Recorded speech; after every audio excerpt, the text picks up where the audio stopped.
D81. Bibilin langsung terkejut, menatap Jensen dan berkata, bukankah Tuan Scott ada di sini? Tanya saja padanya.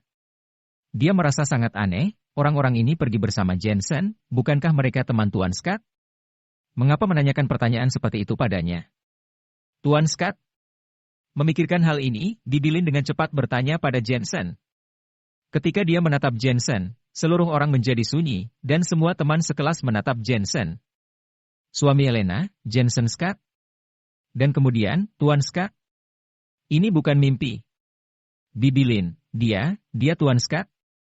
Kylie tahu bahwa pemilik villa ini memang Tuan Scott, tetapi dia tidak pernah berpikir bahwa yang disebut Tuan Scott sebenarnya adalah Jensen. Tentu saja, dia bosku. Bibilin berkata secara alami. Hati semua orang meledak, menatap Jensen dengan kaget, betapa malu wajahnya. Kylie tersenyum pahit. Keluarganya membeli sebuah villa di kaki bukit dan merasa bahwa dia jauh lebih baik daripada Elena, tetapi sekarang dia tidak berani mengatakan itu. Suami Elena membeli sebuah villa di puncak bukit dan itu bernilai setidaknya 200 juta. Ervan juga malu, meskipun dia adalah menantu dari keluarga kaya, dia baru saja membeli sebuah villa di lereng bukit. Jensen. Elena juga sepertinya baru mengenal Jensen untuk pertama kalinya. Ayo pergi. Jensen tersenyum dan memimpin. Ketika Bibilin melihat bahwa Jensen membawa tamu, dia dengan cepat membantu teman-teman sekelasnya.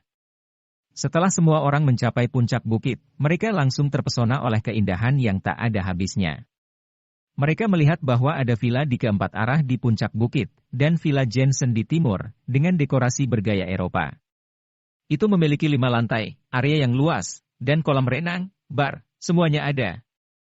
Di arah laut terdapat banyak meja, kursi, dan payung matahari. Saat ini diisi dengan berbagai macam buah-buahan, anggur merah, dan teh.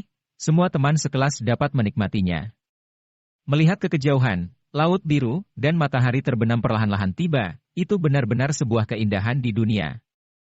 Hanya saja beberapa teman kelas tidak lagi dalam mood untuk menikmati keindahan, dan mereka merasakan sengatan panas di wajah mereka.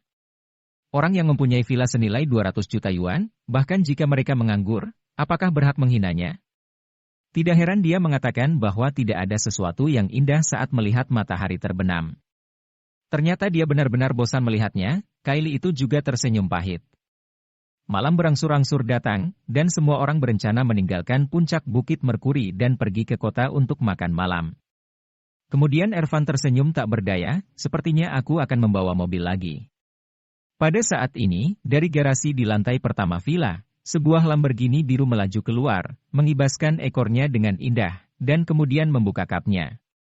Jensen tersenyum dan berkata, di sini masih ada 3 tempat duduk yang kosong, jadi siapa yang akan ikut? Brengsek, Lamborghini, mobil sport ini, setidaknya 1 juta. Kamu buta, ini Lamborghini Aventador, dan harganya puluhan juta. Aku ingin ikut. Aku ingin ikut juga. Dibandingkan dengan villa mewah Jensen senilai 200 juta yuan, teman-teman sekelasnya lebih peduli dengan mobil mewah, lagi pula, mereka baru saja lulus dari perguruan tinggi, jadi mereka tidak terlalu peduli dengan rumah. Beberapa wanita cantik duduk ke kursi belakang tanpa menunggu Jensen berbicara, dan kursi depan sudah pasti hanya untuk Elena.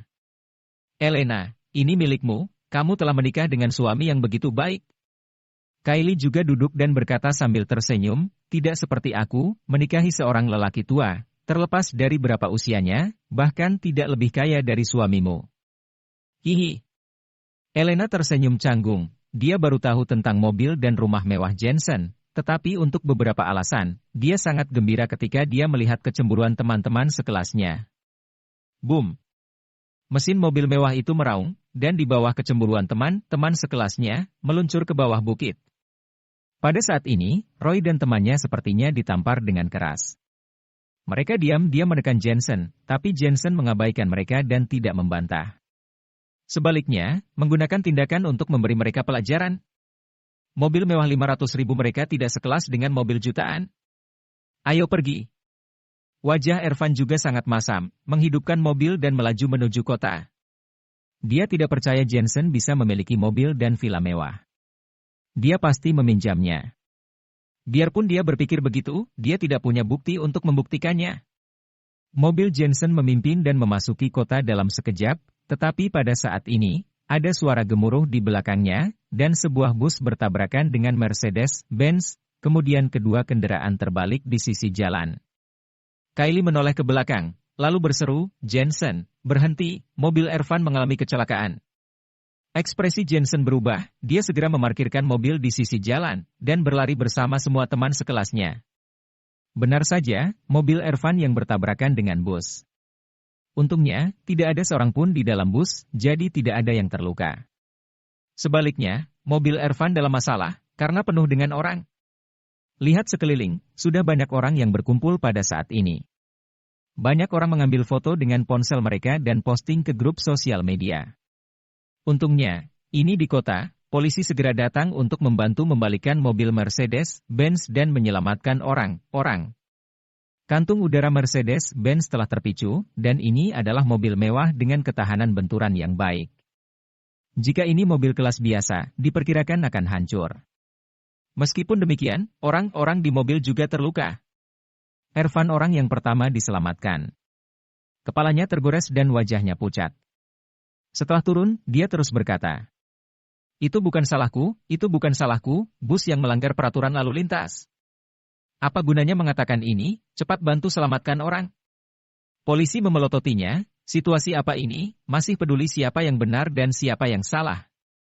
Ervan dimarahi sampai tidak berani bicara lagi, sebenarnya dia tidak konsentrasi saat mengemudi, dia memikirkan Elena, sehingga menerobos lampu merah. "Helmi, kamu baik-baik saja." "Kakiku sakit sekali." Dia mengalami patah tulang. "Perban dengan hati-hati untuk mencegah trauma kedua kali." Ambulans sudah tiba, dan kebetulan ada dokter di antara orang yang lewat, jadi juga membantu. "Jensen."